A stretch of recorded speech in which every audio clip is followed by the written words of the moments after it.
안녕하세요. 정혜래 가업승계연구소 박정근입니다. 대표님과 상담 과정에서 가장 많이 논의되는 이슈는 증여세에 관한 내용입니다. 아무래도 부동산과 비상장 주식에 대한 증여 문제에 관심이 많으시죠. 그동안 단편적으로 알고 계셨던 증여세에 관한 내용을 전체를 한번 짚어보고 또 국세청이 소개하는 간단한 절세 팁도 같이 알아보겠습니다. 오늘 주로 살펴볼 내용은 증여세 개요, 그 다음에 신고 납부 기한, 세율, 유의사항, 또 평가 방법, 납부 방법, 또 마지막으로 국세청이 알려주는 절세 방법, 어떤 게 있는지 한번 같이 살펴보겠습니다. 또 국세청의 홈페이지에 나와 있는 내용을 기준으로 증여세에 대해서 공부해 보도록 하겠습니다. 네, 먼저 증여세 납부 의무자는 수중자입니다. 그러니까 증여를 받은 분이 세금을 납부하셔야 됩니다. 증여세 과세 대상 및 납부 의무자는 여기에 거주자, 비거주자 문제가 있는데요. 여기 아주 중요한 차이점들이 있습니다. 같이 살펴보겠습니다. 우선 거주자라는 말 많이 들어보셨는데 거주자가 어떤 게 거주자인지 보냐면 국내에 주소를 두거나 183일 이상 거소를 둔 사람, 문서는 잘못됐네요. 183일 이상 국내에 거주를 한 사람입니다. 그러니까 주민등록을 가지고 있거나 183일 이상, 그러니까 딱 6개월 넘었죠. 365일에 반인이 182.5니까 183일이면 6개월을 초과하는 거죠. 6개월 이상 거소를 둔 사람입니다. 그래서 여기 보면 거주자와 비거주자의 구분에 국적은 상관이 없습니다. 설령 외국인이라도 국내 주소를 두거나 183일 이상 거소를 한 사람은 외국인이라도 거주자입니다. 그러니까 국내에 거주하느냐, 거주하지 않느냐 이런 차이지 한국 사람이냐 외국 사람이냐 이런 기준은 아닙니다. 수중자가 증여세를 납부하셔야 되는 납부 의무자가 국내에 거주하시는지 해외에 거주하시는지에 따라 다릅니다. 국내에 거주하신다 그러면 모든 증여재산에 대해서 수중자가 납부를 하셔야 됩니다. 그 재산이 해외에 있든 국내에 있든 거주자 국세청이 보기에는 거주자만 국내에 있으면 세금 걷는데 문제 없겠죠. 그러니까 땅이 한국 땅인지 미국 땅인지 가리지 않고 거주자한테만 잘 과세하면 되는 겁니다. 그 다음에 비거주자가 문제입니다. 미국에 살고 있습니다. 예를 들어서 자녀분 중에 미국에 계신 분들이 많이 있을 수 있죠. 자, 미국에 살고 있는데 땅이 국내 거다. 그러면 최소한 땅은 국내에 있지 않습니까? 사람은 거기 세금을 납부해야 될 사람 해외에 살더라도 땅은 국내에 있지 않습니까? 그럴 경우에는 국세청이 땅이라도 잡을 수 있죠. 그렇기 때문에 수중자가 납부를 하셔야 됩니다. 만약에 미국에 있다고 증여세를 안 낸다 그러면 압류 처분하시겠죠. 국세청에서 압류 처분하겠죠. 그러니까 이거는 수중자가 내도록 그렇게 규정하고 있습니다. 그런데 문제는 예를 들어서 국내에 계신 아버님이 거주자입니다. 국내에 계신 아버님이 미국에 있는 땅을 미국에 있는 아들에게 증여합니다.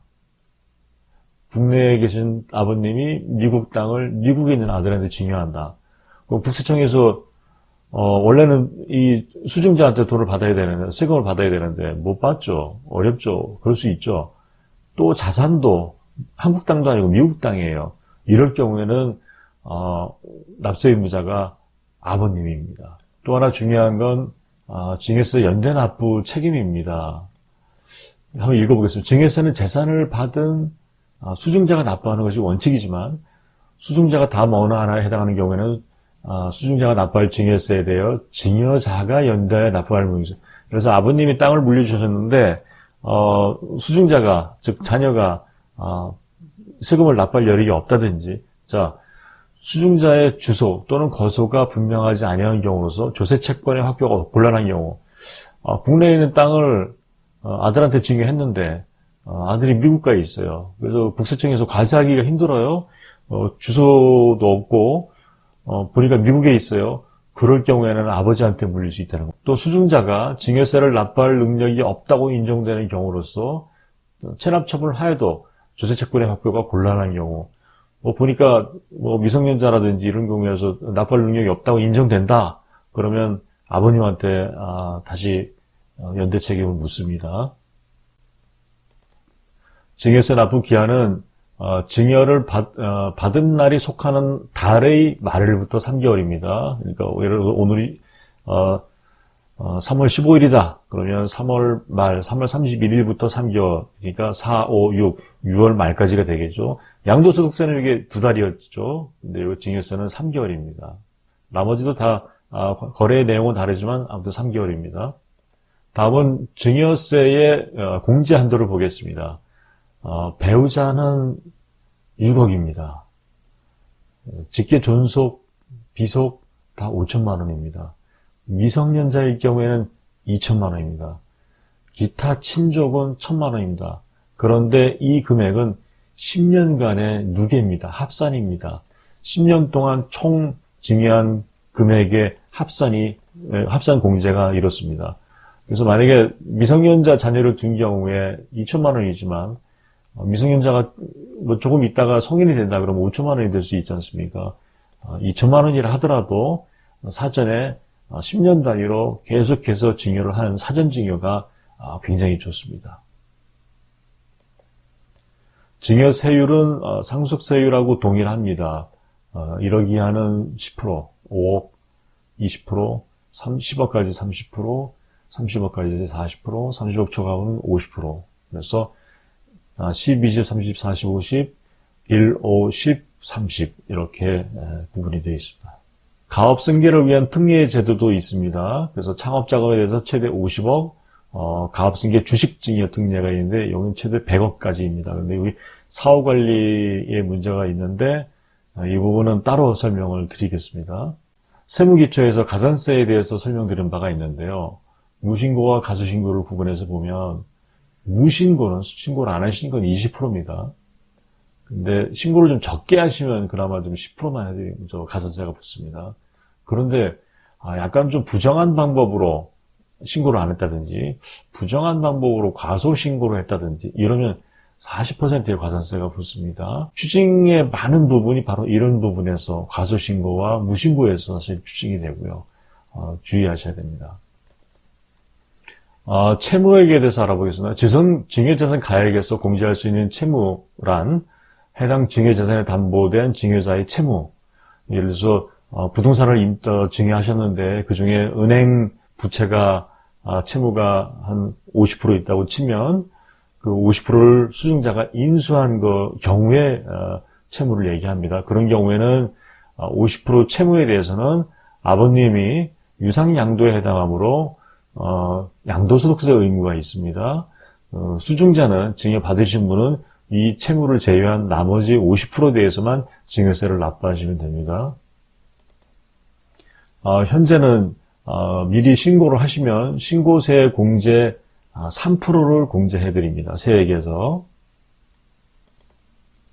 증여재산의 평가 방법은 증여일 현재의 시가로 평가합니다. 다만 시가를 산정하기 어려운 경우에는 당해 재산의 종류, 규모, 거래 상황 등을 감안하여 규정된 방법, 보충적 평가 방법이라고 있습니다. 요거에 따라서 평가하는 가격을 시가로 합니다.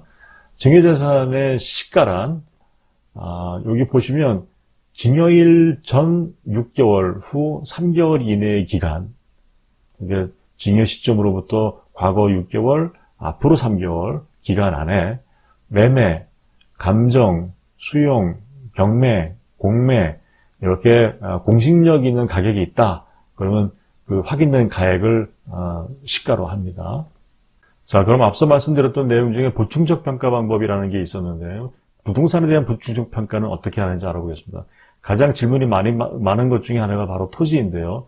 토지는 개별 공시지가로 평가합니다. 그런데 보충적 평가 방법이란 앞서 위에서 보여드린 대로 매매 내지는 공매, 경매, 유사한 그 매매 사례 이런 것들이 없을 경우에 판단하기 힘들 때, 가격을 알 수 없을 때, 최근에 거래 사례도 없다 이러실 경우에는 개별 공시지가로 평가받을 수 있습니다. 그런데 처음부터 개별 공시지가로 판단한다는 뜻은 절대 아닙니다. 주택의 개별주택은 개별주택 가격, 아파트 같은 공동주택은 공동주택 가격으로 평가합니다. 일반 건물이나 상업용 오피스 건물 같은 경우에 국세청 공시가격으로 평가를 하고요. 만약에 그 임대차 계약이 체결된 재산이다. 그러면 그렇게 임차 보증금과 월세를 환산해서 그 평가를 하고 있습니다.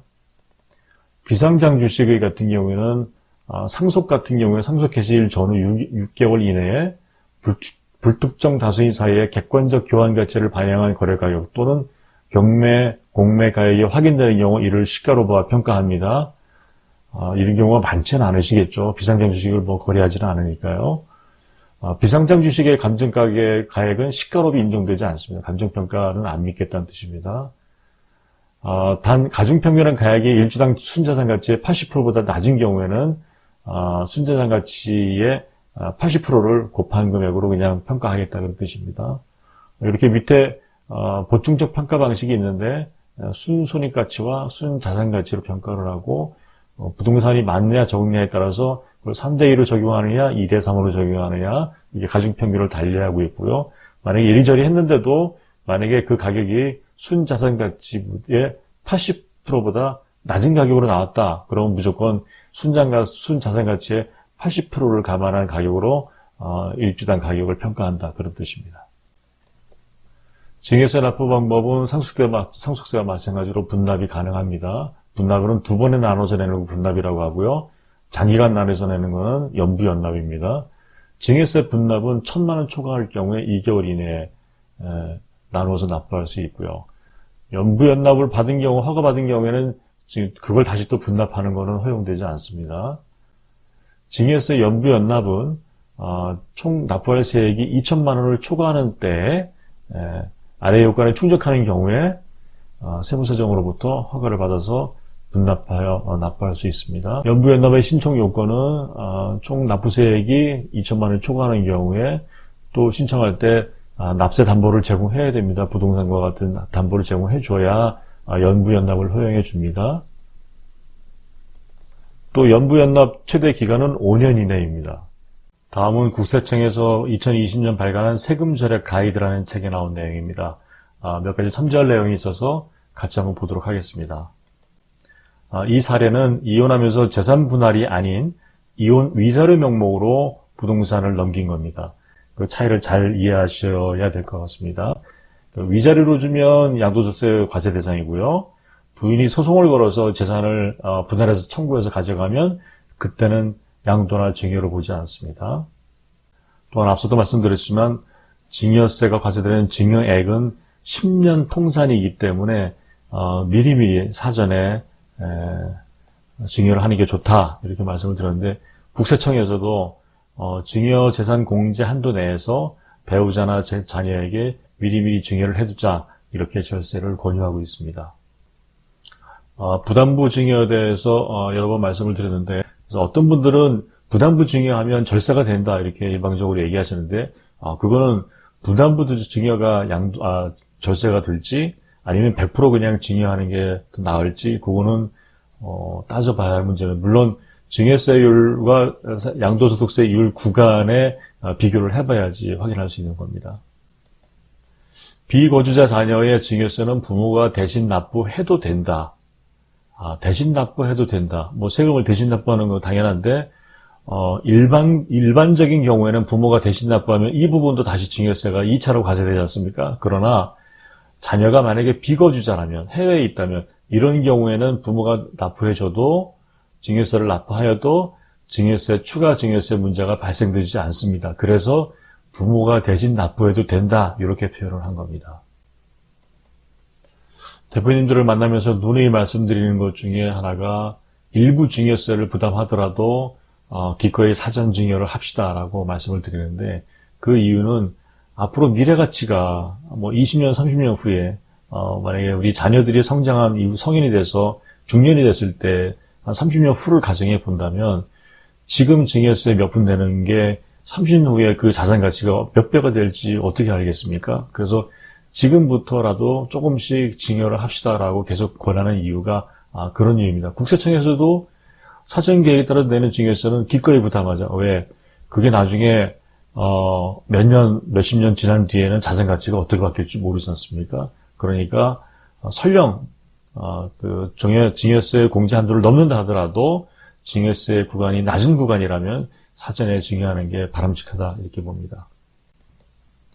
네, 이상 증여세에 대해서 기본적인 큰 골병만, 개론만 확인을 했고요. 또 마지막으로 국세청이 알려주는 몇 가지 절세 방법, 팁에 대해서도 같이 살펴보았습니다. 다음 시간에는 증여세에 관련된 판례를 한번 살펴보겠습니다. 왜 그러냐면 증여세에 관련돼서 판례란 국세청과의 어떤 분쟁이 있었다는 뜻인데 거기서 주로 어떤 사례들이 나왔고 그 다음에 누가 이겼고 누가 졌는지 어떤 이유가 있었는지 이런 것들을 같이 한번 살펴보는 시간을 갖도록 하겠습니다. 혹시 증여세 관련해서 궁금하신 내용이 있으시면 아래 글을 남겨놓으시면 최대한 빠른 시간 내에 회신을 해드리도록 하겠습니다. 네, 오늘은 증여세에 대해서 같이 한번 알아봤습니다. 대표님의 세무상식이 풍부해지는 그날까지 강좌는 계속 이어가겠습니다. 감사합니다.